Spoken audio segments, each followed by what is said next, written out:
Hi church, this is Michael Ting. You might remember me from such recent home group videos as Walking Together. And I'm joined today by Chai, one of our 1830 leaders, and our friends from City Bible Forum, David and Sharon, to tell us a little bit more about what they're doing to affect change in the workplace, particularly in helping people explore the big questions about life, faith and purpose. Chai, do you want to kick us off? Yeah, happy to. Well, I'm so excited to have both of you here.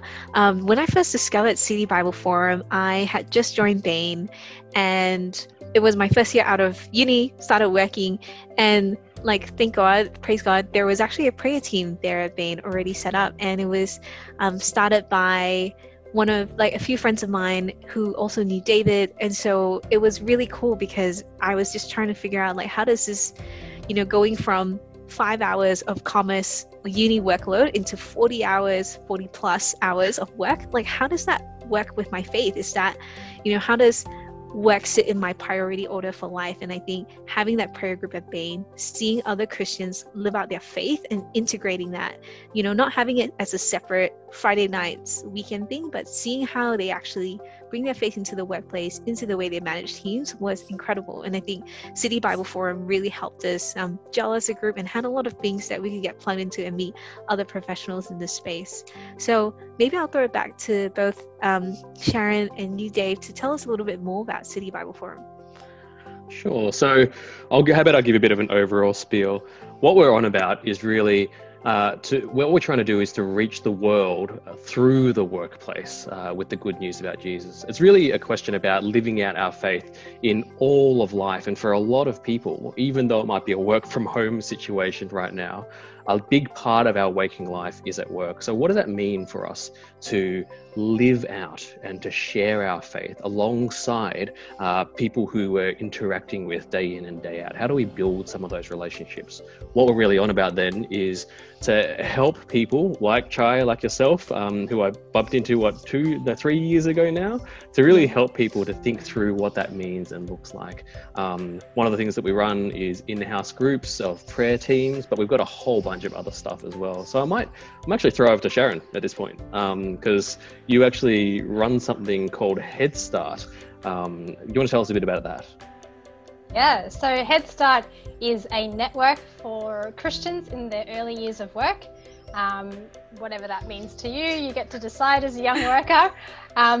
So Headstart is a community, and it's also a place where Christians can get trained in the workplace witness. Witness can be anything from how you answer the phone to how you love your colleagues, to how to share Jesus in the workplace. And Headstart's been running for a couple of years now.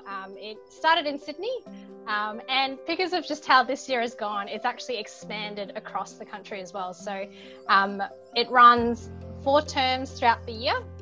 Term 4 is actually going to start tomorrow night. I'm sure I'll expand on details a bit later as well.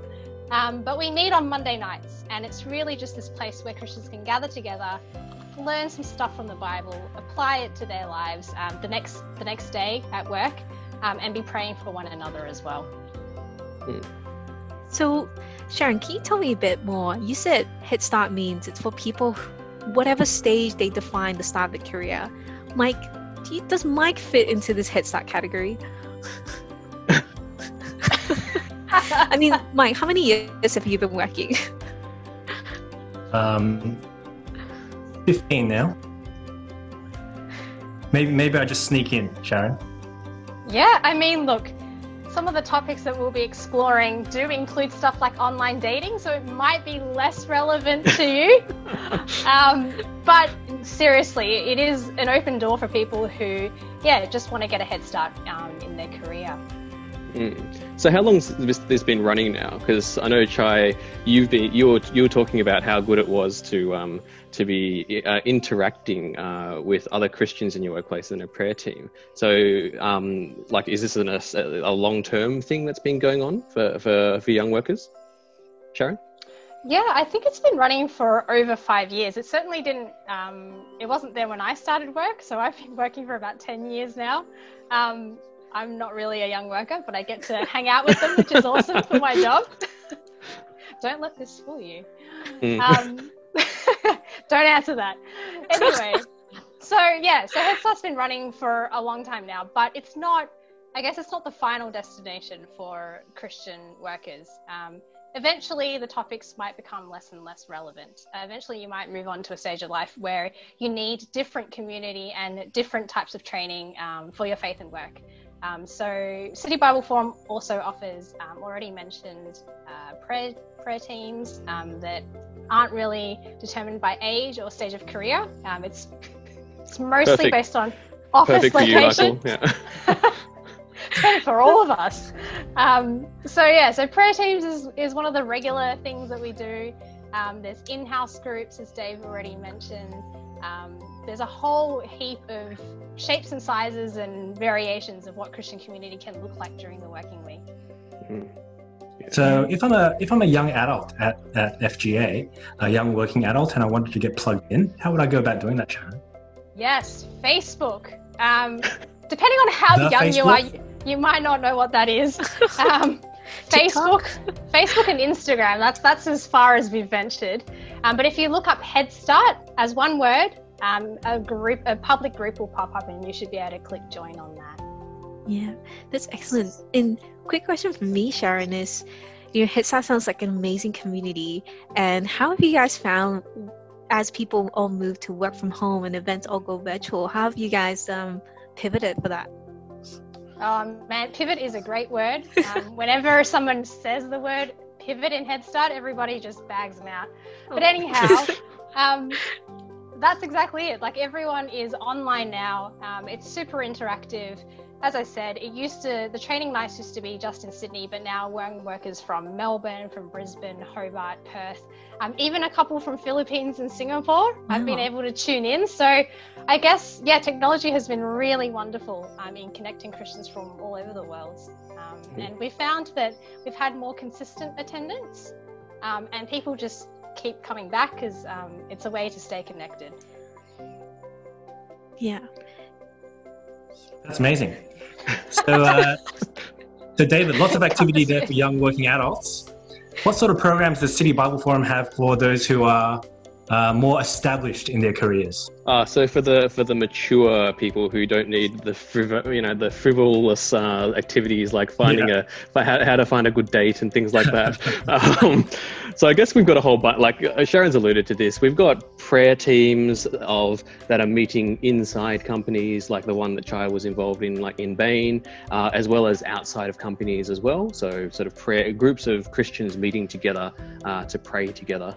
But really, one of the things that we're finding in this time is where there's a strong desire for people to also find greater meaning in life. And that's not just a Christian thing, but for non-Christians that we're working with as well. So one of the key things through this time is, even as things like this church, things like Headstart are forming a community, to not be insular and not be inward looking with that, but be outward looking. So we've got a few things.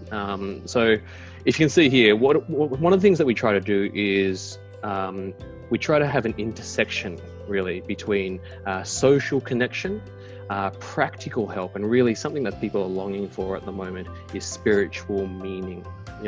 So we're trying to do, if you think back to perhaps how you came to faith, or other people have come to faith, it's not just a set of detached ideas that are floating in the air, but really done in community and done in relationship. And now more than ever, the pivot being online there's still an underlying need for some of those things. And what we found is, by gathering Christians and non-Christians together in men's fellowships, in women's fellowships, in these small hope groups that we have, they're being able to discuss life a little bit around what some of the things that they're thankful for at the moment, what are some of the challenges in the moment, but also are much more open to be able to read the words of Jesus, see and reflect on that a little bit, and then pray together, which sounds strange, but there's more and more of an appetite for people to wanting prayer, I guess, in this moment, even in the workplace. So really, that's an advantage that we've found, going back to Chaya's question, in this moment, is there's a desire for something deeper and something more, whether that's meaning or social connection, that this COVID situation has really placed us in. So there's some of the other things that people can get involved in, more life groups that are doing life together, Christians and non-Christians together as well. Yeah, I think that's so powerful, Dave. And I really like how you guys call not just home group, but like hope groups. Like that is so powerful, because I think that's definitely what I see a lot in my circle of friends, is that a lot of young adults today mix up their practical help or what they do at work with their purpose and their life meaning. And so, when in COVID, when there's a lot of uncertainty and your practical help element becomes challenged, like I see so many of them like wanting to help and wanting to have meaning in life, and having forums that they can actually talk about, here's how I want to contribute to the world, and being able to have Christians in that space as well is really powerful. Yeah. I think that's incredible for young workers. Yeah, and that's really what we're trying to do. Is we're called to be salt and light into the world. Well, what does that look like in the workplaces that we find ourselves in, through the work that we do, but also through the relationships that we're building there. Now more than ever, I think that's actually a really important thing. Yeah. Fantastic. And what's the best way for that more mature cohort to get in touch with City Bible Forum? Is it also through Facebook, or? If you know how to use Facebook, you can look up City Bible Forum Melbourne and find us there. But the easiest way to get in touch is probably just shoot me an email. That's probably the easiest way. So I take care of the team in Melbourne. So the email there is david.chan@citybibleforum.org.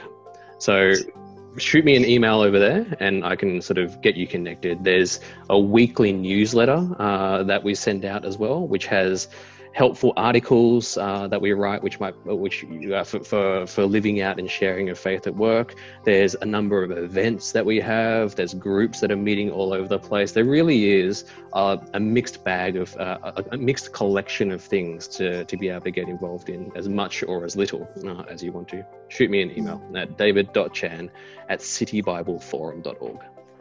That's fantastic. Thanks very much for your time, David and Sharon. And Chai, if you guys missed any of those details, we'll be featuring City Bible Forum in our upcoming weekly newsletter, so you can catch the details there as well. All right. Thanks, guys. No worries. Thank you. Bye. See you later. Bye.